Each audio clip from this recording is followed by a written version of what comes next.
Kuil Sri Padma Nabaswamy merupakan salah satu bangunan yang terkaya di dalam dunia ini. Of course, seluruh kuil tersebut dilapisi oleh emas asli.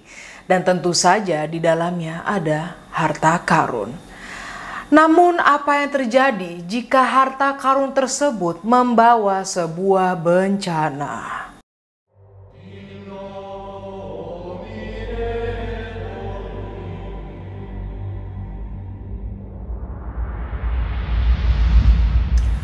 Hey guys, Vigits, apa kabar? How are you? Hari ini, welcome back to Paranormal. In today's video, gua akan ngomongin suatu pintu yang tidak bisa dan gak boleh dibuka. I know you're curious, and some of you mungkin udah dapet spoiler dari title atau dari thumbnail gua. But before I go deeper into the topic, I will be appreciated if you click the like and subscribe button for me first. Disclaimer, I'm not a professional storyteller. Dan yes, gue suka banget sama setup hari ini. Yeah, it's really Slytherin vibes, you know what I'm saying? So here's Kuil Padma Nabaswamy, pintu terlarangnya. Let's go.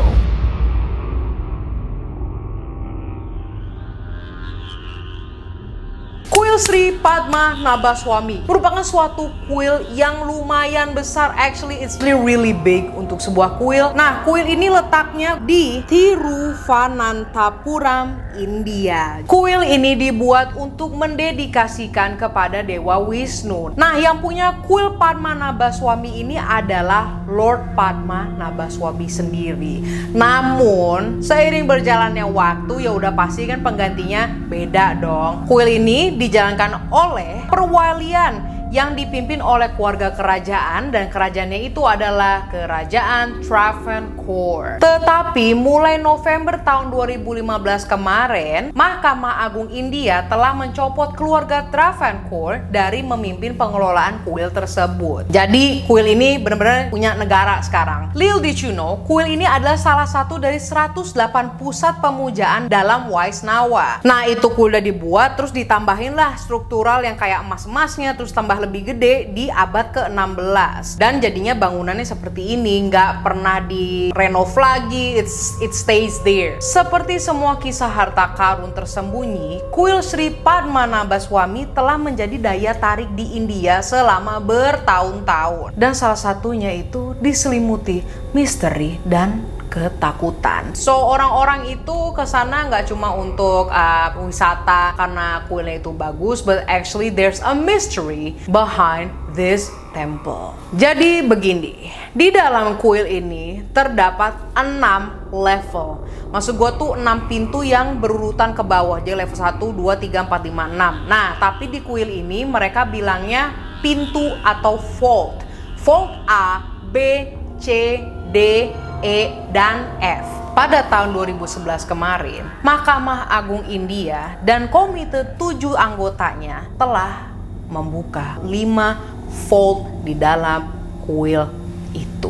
Kalau menurut artikel sih nggak ada alasannya kenapa mereka baru buka tahun 2011, padahal itu bangunan udah dari berapa ratus tahun yang lalu, but they just didn't. No explanation. Ternyata gengs, ketika Mahkamah Agung dan gengnya yang di sana itu ngebuka pintu rahasianya, lo mau tahu nggak sih isinya tuh apa? Di dalam vaultnya ada berhala emas, patung binatang emas, berhala yang mengenakan kalung berlian setinggi 18 kaki, serta tas koin emas yang tak terhitung jumlahnya. Lalu ada, yang aneh sini, lalu ada pakaian yang sangat lama, bener-bener kayak bukan pakaian ngetrif atau second hand, enggak, bener-bener jadul. Dan telah diteliti oleh researcher dari India bahwa baju tersebut itu umurnya udah beratus tahun. Seakan-akan itu kayak kostum upacaranya yang diceritakan dalam mitologi India. Nah kan, selain itu ada 66 emas padat, batu rubi, dan zamrud. I don't know what that is, but I know it sounds expensive. Treasure atau harta karunnya tersebut mencapai 1 triliun. Kalau kalian nyadar ya, namun mereka cuma ngebuka 5 pintu. Sementara tadi gue bilang ada 6 level atau 6 vaults. Vault A, Vault C, Vault D, Vault E, dan Vault F. Vault B kemana? Nah, bentar ya, sebelum gue masuk ke Vault B, gue mau ngomongin Vault A tuh isinya apa aja secara detail ya kan. Kalau tadi kan gue secara keseluruhan. Dalam daftar inventaris dari Agustus 2014, Vault A berisi 2000 pound koin emas berasal dari sekitar 200 sebelum Masehi. Bro, selain itu di dalam Vault A ditemukan tempat duduk dewa sepanjang 28 kaki yang berasal dari emas. What would you do, if you were there di Vault A terus lo ngelihat ada kursi raja yang gedenya 28 kaki? Sekarang kita ngomongin Vault B. Lu lihat aja deh bentukan pintu Vault B-nya kayak gimana. Bentukannya itu beda dari vault yang lain. Vault A, C, D, E, F itu pintunya seperti ya pintu kuil biasa. Namun yang Vault B ini mempunyai lambang 2 kobra dan lu lihat deh di atasnya what there is I do not know. Pintu B itu telah dianggap oleh para astrolog India dan para sadhu di India sebagai pintu yang misterius dan mempunyai kegelapan di dalamnya. Kalau menurut kepercayaan Hindi di India ini, simbolisme kobra merupakan ada 2 sini artinya, yaitu strength, kekuatan, dan unpredictability, yaitu tidak terprediksi. Harusnya bahasa Indonesianya itu sih. Now kita stop dulu ngomongin Vault B dan gue bakal balik lagi karena I have to tell you an important news. Pada tanggal 22 Agustus tahun 2016 kemarin, kuil Sri Padmanabhaswamy telah menunjukkan bahwa sejumlah besar emas dari gudangnya itu menghilang. The government atau Mahkamah Agung Indianya itu sama sekali nggak ambil. Pas lagi ada berita yang pertama, kok banyak yang hilang, beberapa minggu kemudian hilang lagi, akhirnya menipis. Diketahui minggu pertama hilangnya harta karunnya itu, mereka kehilangan 769 pot emas. Lalu di minggu kedua mereka kehilangan patung-patung binatang emas itu yang tadi gue bilang. So as I was saying, lama-kelamaan itu kuil sama sekali nggak ada peninggalannya weh. So rasa untuk membuka pintu atau Vault B ini jadi tambah besar lah. Ketika Jenderal Vinod Rai memberitahu Mahkamah Agung bahwa Vault B telah dibuka setidaknya udah 7 kali loh. Sepengetahuannya dia sejak tahun 1910 tidak ada hal yang mengerikan yang terjadi. 7 kali udah dibuka. Hold on. When I say dibuka, doesn't mean itu benar-benar kebuka ya.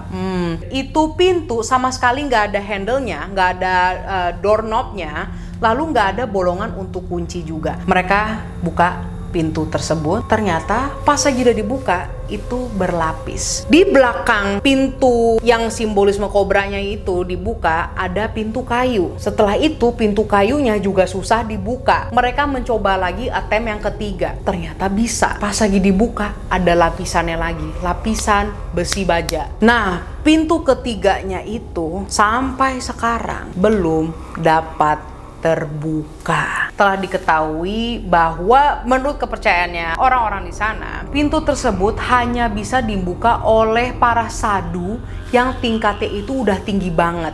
Sadhu tuh kalau menurut Wikipedia ya, sadhu merupakan petapa dan orang yang suci. Sadhu tingkat tinggi dapat melantunkan Garuda mantra chant. Mantra Garuda.